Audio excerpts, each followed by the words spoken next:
everything needs a guide. Every group has a leader.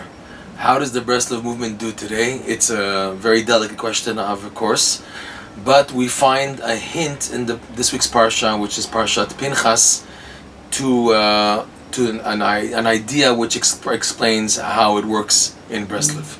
So first, we'll see it in the parsha, and then it'll be much more clear to understand how it works in the Breslov movement.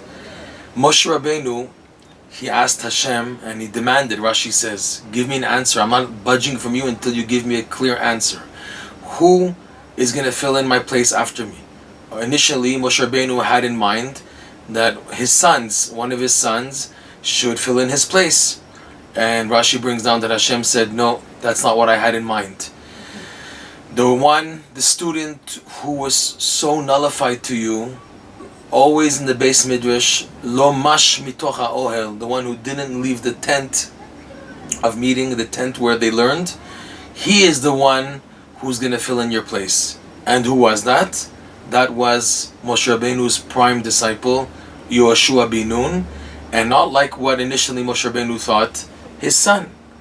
But so that leadership should not leave away from the family of Moshe Rabbeinu, which is the family of the Levites, because the Levites, the Levim, always stuck out throughout history from the time that they were born.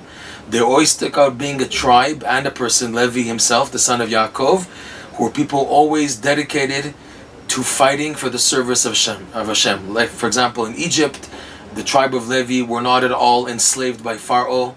They were not slaves. They didn't fall into the trick of being trapped and ensnared and becoming slaves and bondage of slavery by Pharaoh, as the Midrash goes into explain and the Gemara explains. And also Levi himself was always a Kanai, fighting for the defense. The classic example is to protect Dinah and to defend the honor of Dinah by wiping out Shechem, Chamor, the city of Shechem. So Levi is someone who has to be in the picture also. And Moshe Rabbeinu was from the family. He was the son of Amram, who goes all the way up to be from the descendants of Levi.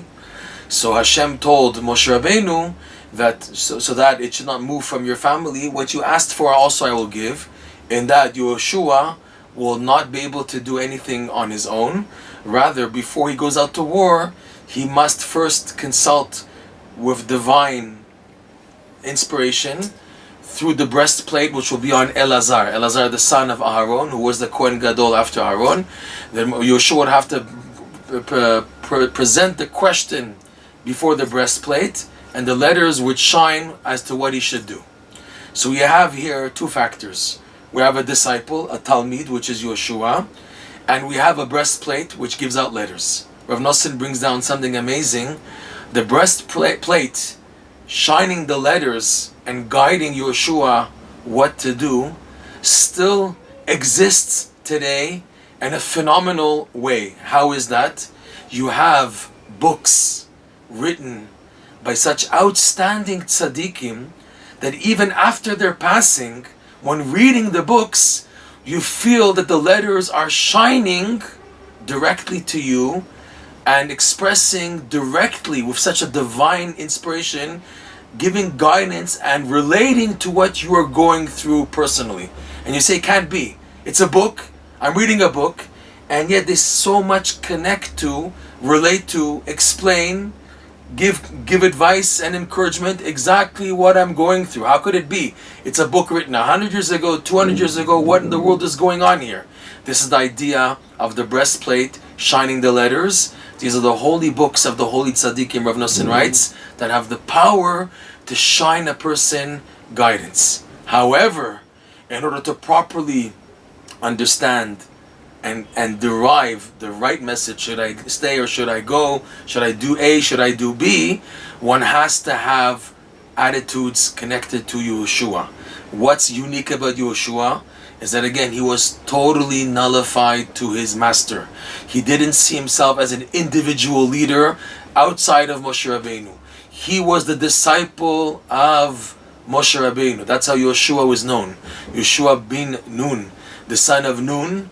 And what does it mean, the son of Nun? Besides the simple explanation that his father's name was Nun, it also means he was the son of the 50th gate, 50th level, which Moshe Rabbeinu himself tapped into in his passing.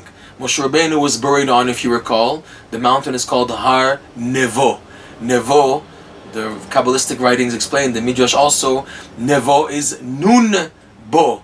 That Moshe Rabbeinu in his lifetime mastered all the 49 levels of holiness, and in his passing on Har Nevo, he reached and tapped into the 50th level, Nun Bo. In it is to be found number 50.